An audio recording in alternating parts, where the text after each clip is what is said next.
Well, of course, the last few years have been challenging for all of us, dealing with a pandemic, war, soaring inflation, and that could make money buckle under pressure and make some financial missteps. And more than ever, of course, being indecisive with your finances, well, that's certainly not your best option. So joining us now to help us make some better decisions is Shannon Lee Simmons, certified financial planner, author of No Regret Decisions, Making Good Choices During Difficult Times. That book is out today. Shannon, I'm so glad you're here today. Thanks so much for having me. Making good financial decisions is not necessarily everybody's strong point. I mean, a lot of people, money overwhelms them. Money makes them frustrated, anxious, nervous, fill in the blank here. Yeah. So what are some of your best tips for helping people, it's a new year, people are sort of taking a new look at their books. What are good tips about making good financial and monetary decisions? I think the first thing is to recognize, just go over where you're at. Sometimes we don't even know really the starting point. So really looking at, okay, what do I have coming in? What do I have going out?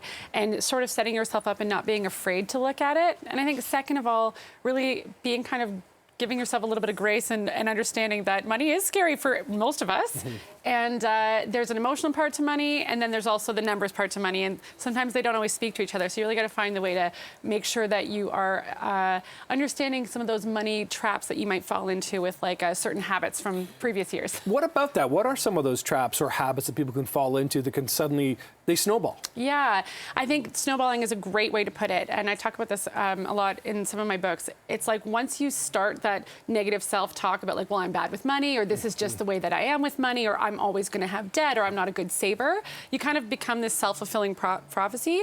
So I think one of the major habits to break is negative self-talk around money, and I can do this, and a little bit counts, and a little bit goes a long way, and starting to kind of rewire our brain that way to think that we can actually be good with money.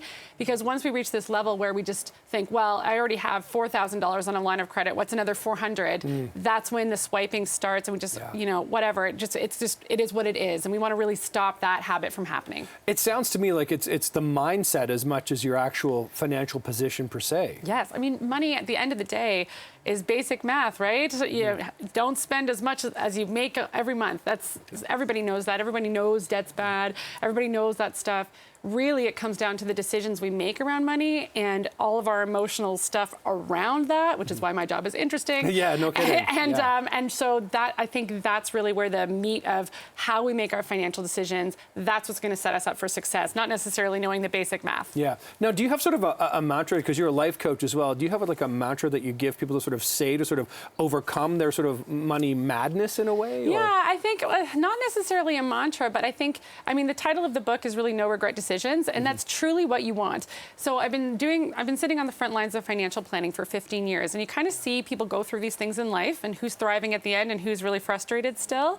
And the ones who look back and no matter what life threw at them, they say, I made a good choice and I wouldn't have done it any other way, even if things didn't work out the way I planned. Those are the people that are still hopeful and happy about their finances in the future. And so that's really what you want to be doing. That's interesting. One other thing I've noticed on my online banking, per se, is my app now gives me this sort of artificial intelligence. Hey, do you want to save $400 or $600 or whatever? We found a way you can do that. Do you recommend people sort of follow along with that, or should that be something that's more thought out rather than having your phone or mobile app do it for you? Any advice on that? I think both. So I think any opportunity to save is a good opportunity. And if those moments on your app catch you in a good headspace where you're like, yeah, I'm going to do that, then great. But I do think that right now is the start of the year. It's a great time. Map it out, set some goals, and really make it realistic and sustainable for yourself so you don't set yourself up for failure. I think that's the other thing that people do.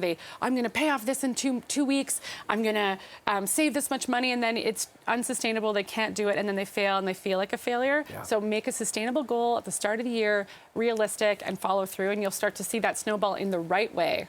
Whether it's finances or fitness, I suppose that's all true. Listen, great to talk to you this morning. Shannon Lee Simmons, author of No Regret Decisions, Making Good Choices During Difficult Times. The book's out today. Thanks for joining us and sharing some tips this morning. Thanks for having me. Good to meet you. You too. Take care.